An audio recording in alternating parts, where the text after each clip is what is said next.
So, enormous Blizzard fanboy that I am, I've been playing their massively multiplayer online game World of Warcraft, on and off, since its vanilla release in 2004. 2004. Oh me God. What a waste of a life. And like a lot of the player base, I was hugely disappointed with Warlords of Draenor, the latest, and by far the worst, expansion to the game. Draenor got off to a rocky start with server problems for a good part of its first week of release, and the developers totally unprepared for the volume of players trying to access the new content. Now it turns out that funneling thousands of players into the same location, and having them all try to interact with the same object at the same time, causes server problems. But hey, who could have seen that coming? And form, at least, that first week really set the tone for the rest of the expansion. I liked a few things about it. The leveling experience was very well designed, and the music, as always, is top-notch. But overall, I got the feeling that Blizzard was kind of phoning this one in. And so, with the next expansion on the horizon, and Warlords of Draenor finally and mercifully breathing its last, I'm going to complain about it for roughly 10 minutes. Now, the biggest and most glaring problem with Draenor is the lack of content compared to previous expansions. There just wasn't enough to do at max level. If we compare it to Mists of Pandaria, the previous expansion that launched with a new class, a new race, and a new starting zone, and now Draenor launched with no new classes, races, or starting zones. Pandaria was released with 3 raids and added 2 more for a total of 5. Draenor was released with 2 and added just 1 more for a total of 3. Now, if we look at the first major patches, in Pandaria's patch 5.1, they revamped the Krasarang Wild Zone, and they added new quest hubs, new faction reputations, 5 new scenarios, and the Brawlers Guild, as well as lots of other little quality of life improvements. In Draenor's first content patch, they added a music box which plays songs when you click on it, and a camera that you can take selfies with, and that's about it. I mean, what you're re-looking at here is basically all the new content they added in 6.1. Oh, I'm sorry.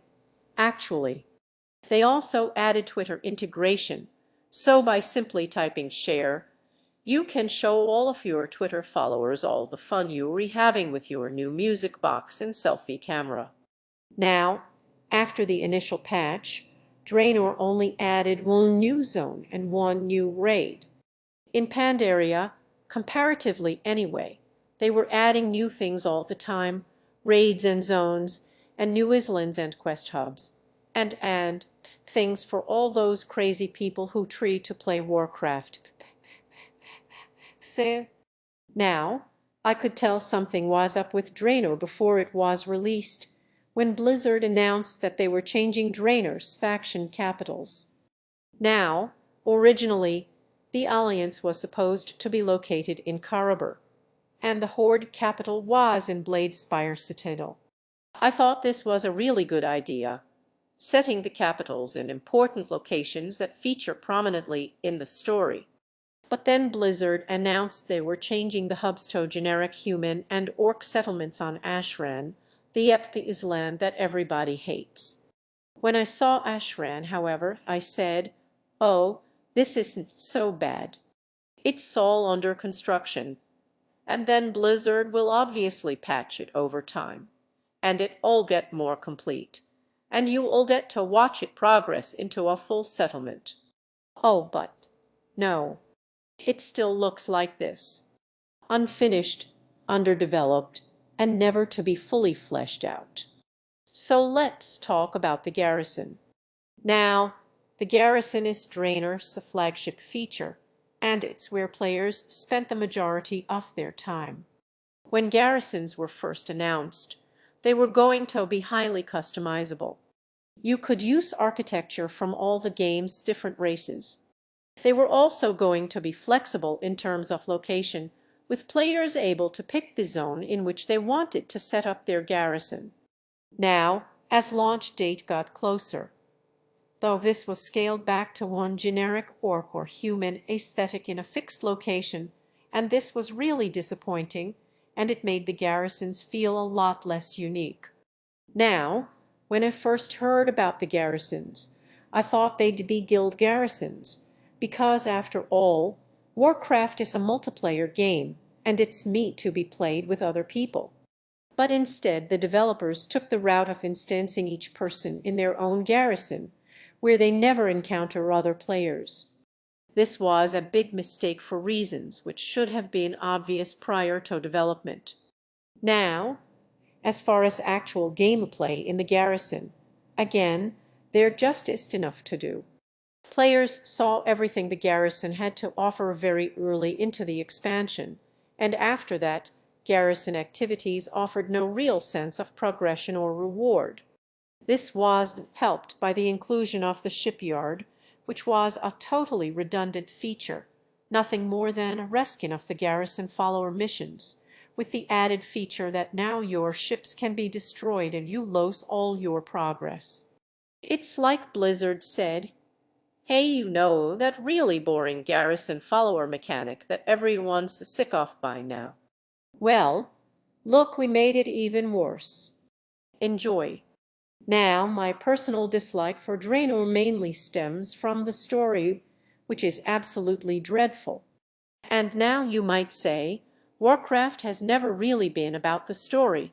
It's generally just an amalgamation of fantasy and adventure elements stolen from better stories. And you'd be right to say that Warcraft's writing has never really been that good. There's some cool stories here and there, but on the whole, Blizzard's writing is fairly average. That is until Draenor, which is just awful. It's a mess of retconning and plot holes and poorly conveyed ideas.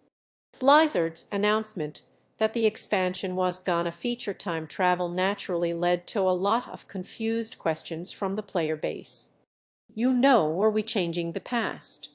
Does changing the past affect the present? What about characters that existed in the past and are still alive, like Velen and Garrosh and Vindicator Morit? Are there two of all of them now? You know what's going on.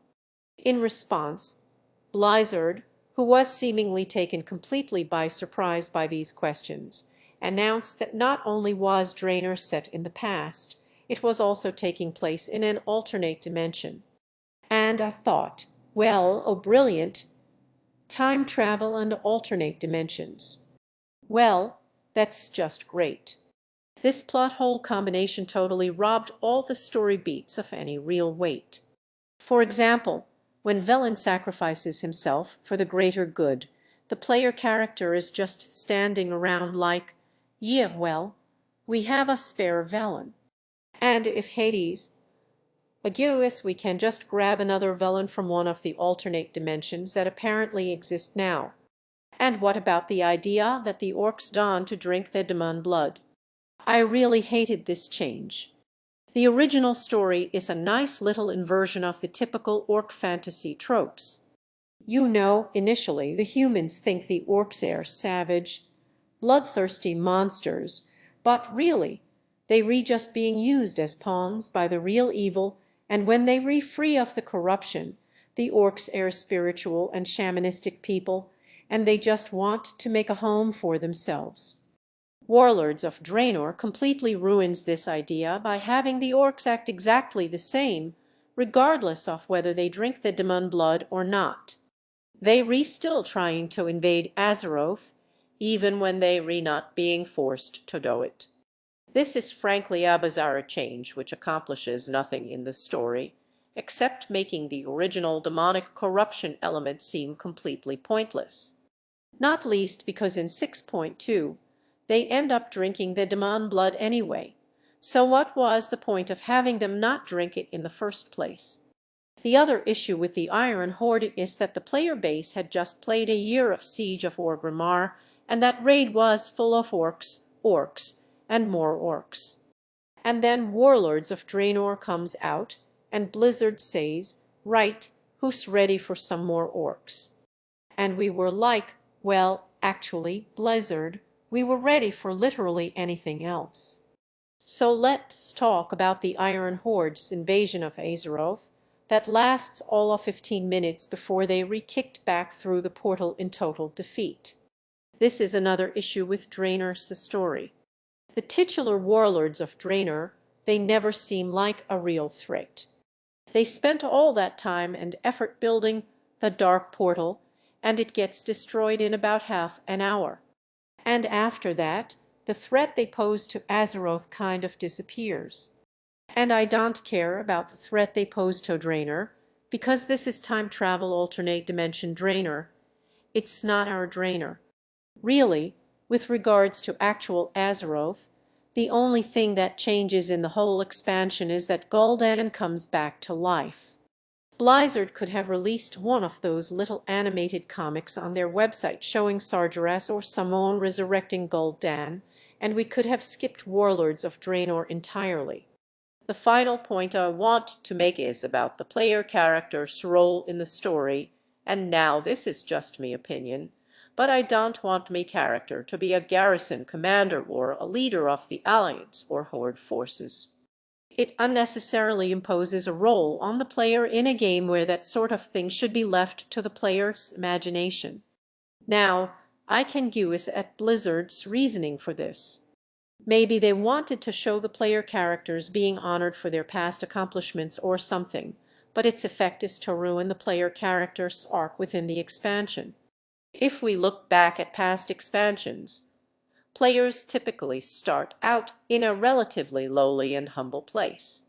For example, in Burning Crusade, you read just another soldier going through the portal. In Wrath of the Lich King, the best expansion, when Alliance players get off the ship in Northrend, they are greeted with a recruitment line for the expedition. And in Cataclysm, the recruitment soldier for the Vasha zone simply refers to a U.S. citizen and asks for your help on the mission. So for your help, soldier for the Vsimho, the Riu, the Vu, the Zeriu, on the Disu, Liu, Shu, Yu, Liu, Zhu, Liu, Liu, Shu, Yu, Shi. But is she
the player character might be granted a little more respect than the ordinary soldiers, but overall, there's a sense you start out as just another recruit.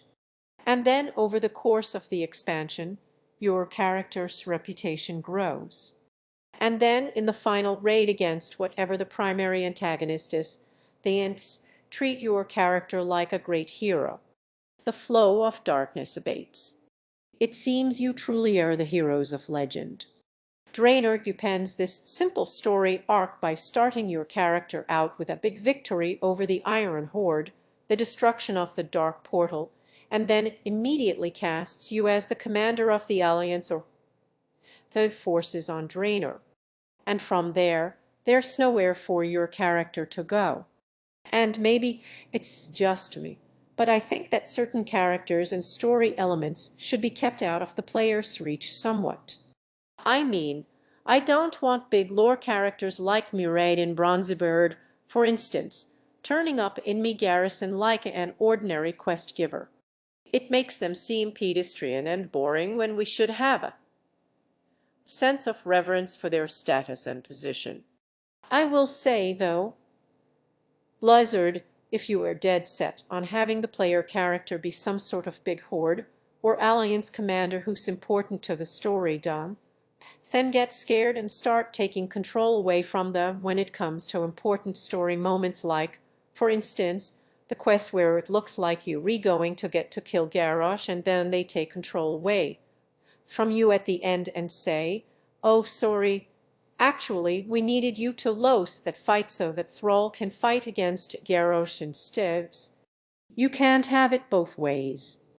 Either let us participate in the story as a big, important lore character, or have Yils in the background as one of the nameless adventurers who assists the major lore characters.